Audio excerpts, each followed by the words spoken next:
హరే శ్రీనివాస. కార్తీక పౌర్ణమి. కార్తీక మాసంలో ప్రతి దినము ప్రతిరోజు పవిత్రమైనది. కార్తీక సోమవారము, కార్తీక ఏకాదశి, కార్తీక ద్వాదశి అన్నీ ఒకదానికంటే మరొకటి ప్రభావవంతమైనది, విశేషమైనది. ఇక కార్తీక పౌర్ణమి గురించి చెప్పే పనే లేదు కదండి.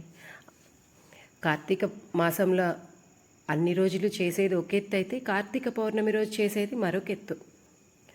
అంత ముఖ్యమైన రోజు అది. మన పురాణాలు ఈ పౌర్ణమి రోజున చేసే దీపారాధనకి విశేష ప్రాముఖ్యత ఉన్నది అని చెప్తారు. శివకేశవులు శివాలయంలో విష్ణు ఆలయంలో రెండింటిలోనూ దీపాలు వెలిగిస్తారు. విష్ణు ఆలయంలో అయితే గోపురం మీద, ధ్వజస్తంభం ముందర, తులసికోట దగ్గర, దేవుడి సన్నిధిలో, ప్రమిదల్లో ఉసిరికాయ దీపాలు, బియ్యపిండి దీపాలు, ఇలా అనేక రకాలుగా దీపాలు వెలిగిస్తారు.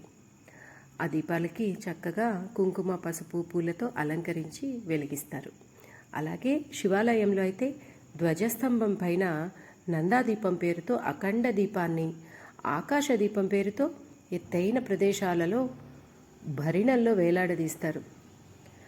అరటి దొన్నెల్లో దీపాలు వెలిగించి నదుల వంటి జన వనరుల్లో విడిచిపెడతారు. అంటే ఫ్లోటింగ్ వాటర్ ఎక్కడైతే ఉంటుందో, మూమెంట్ ఉన్న వాటర్, అక్కడ దీపాలు వదులుతారు. ఇలా చేయడం వల్ల చాలా మంచి జరుగుతుంది అని, ఎంతో పుణ్యం వస్తుంది అని కూడా అంటారు. ఇక మనకి అన్నిటికీ సైంటిఫిక్ రీజన్స్ కావాలి కదండి. ప్రతి ఒక్కదానికి మన పురాణాల్లో చేసే ప్రతి ఒక్క పనికి ఒక సైంటిఫిక్ రీజన్ ఉండే ఉంటుంది. అది తెలుసుకోవడం, కనుక్కోవడం మన బాధ్యత, అంతే.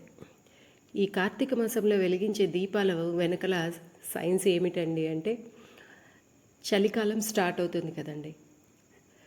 ఈ చలికాలంలో మనం వెలిగించే దీపాల వల్ల ఆ చలి ప్రభావం తగ్గి మనకి వెచ్చదనాన్ని ఇస్తుంది. దానివల్ల ఆ చలికాలం వచ్చే జబ్బులు తగ్గుతాయి.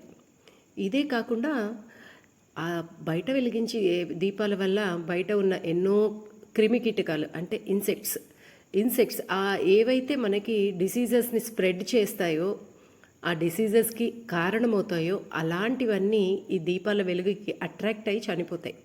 దానివల్ల మనకు వచ్చే జబ్బులు కూడా తగ్గుతాయి. అలాగే మనం వెలిగించే ఈ నూనె దీపాలు, నువ్వుల నూనె దీపాలు, ఎస్పెషల్లీ నువ్వుల నూనె దీపాల వల్ల, ఆ దీపాల నుంచి వచ్చే పొగ వల్ల మనకి ఎన్వైర్న్మెంట్ కూడా సేఫ్ అవుతుందంటండి. కానీ మనం ఇప్పుడు ఆయిల్ ప్రైజెస్ ఎక్కువైపోయాయని మనం ఏవేవో వెలిగిస్తుంటాము, అది వేరే విషయము. ఈ కార్తీక మాసంలో నువ్వుల దీపాలు అత్యంత శ్రేష్టమైనవి అని చెప్తారు.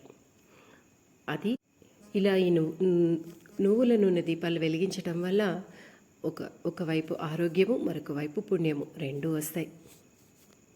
ఇక ఈ పౌర్ణమికి త్రిపుర పౌర్ణమి అని కూడా ఒక పేరుందండి. త్రిపుర పౌర్ణమి, త్రిపుర పూర్ణిమ అలా.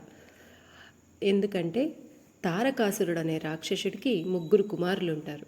ఆ 3 బ్రహ్మని మెప్పించి ఎక్కడికైనా స్వేచ్ఛగా సంచరించగలిగే 3 నగరాలు వరంగా పొందారు. అంటే వాళ్ళు ఎక్కడికైనా తిరగచ్చు, ఆ నగరాలలో ఉంటూ ఆ నగరాలతో పాటు మూవ్ అవ్వచ్చు. అలాంటి కోరిక కోరితే బ్రహ్మ అలాగే అని వరమిచ్చాడట.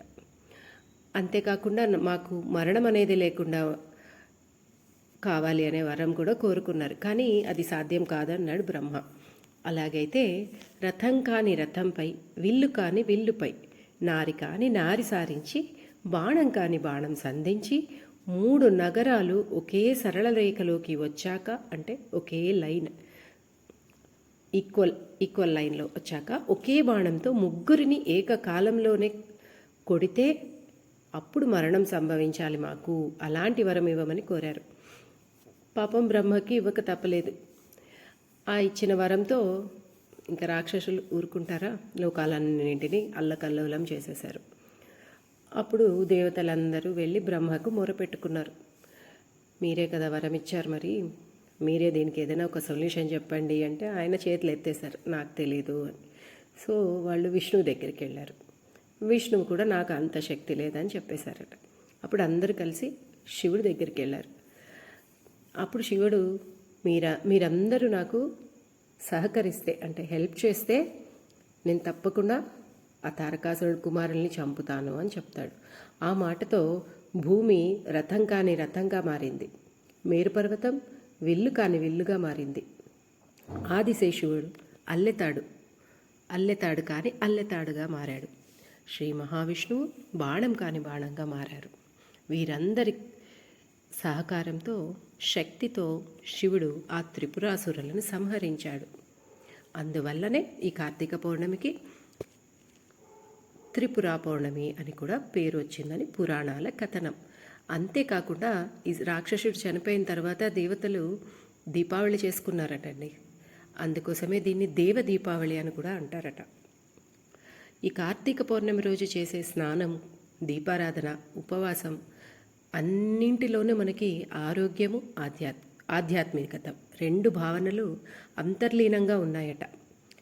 ఈ మాసమంతా సూర్యోదయానికి ముందే తలస్నానం చేయడం వల్ల ఆరోగ్యం కలుగుతుంది. ప్రస్తుత కాలంలో మనకు అది అవ్వని పని కాబట్టి అట్లీస్ట్ మనము కార్తీక పౌర్ణమి రోజన్నా దీన్ని పాటించాలి అని చెప్తున్నారు.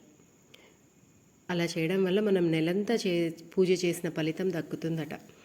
ఈరోజు మనము పగలంతా ఉపవాసం చేసి రాత్రి దీపారాధన చేసి చలిమిడిని చంద్రుడికి నివేదించి పలహారంగా స్వీకరించాలి. దాన్నే ఆ చలిమిడినే తినాలి.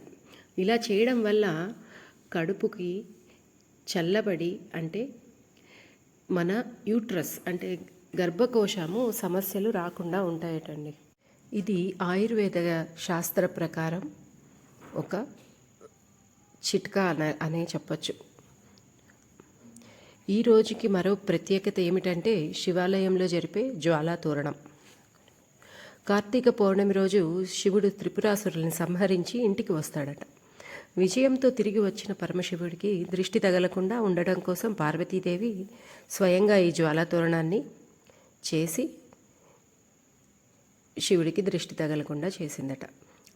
అలాగే ఈరోజు శివాలయంలో జ్వాలా తోరణోత్సవాన్ని జరుపుతుంటారు. ఈ పౌర్ణమి రోజున శివాలయంకి వెళ్ళి దీపారాధన చేసి ఈ జ్వాలా తోరణాన్ని చూడటం వల్ల సమస్త దోషాలు తొలగిపోతాయట. సమస్త దోషాలు నశించిపోయి మనకు సకల శుభాలు జరుగుతాయట. హరే శ్రీనివాస.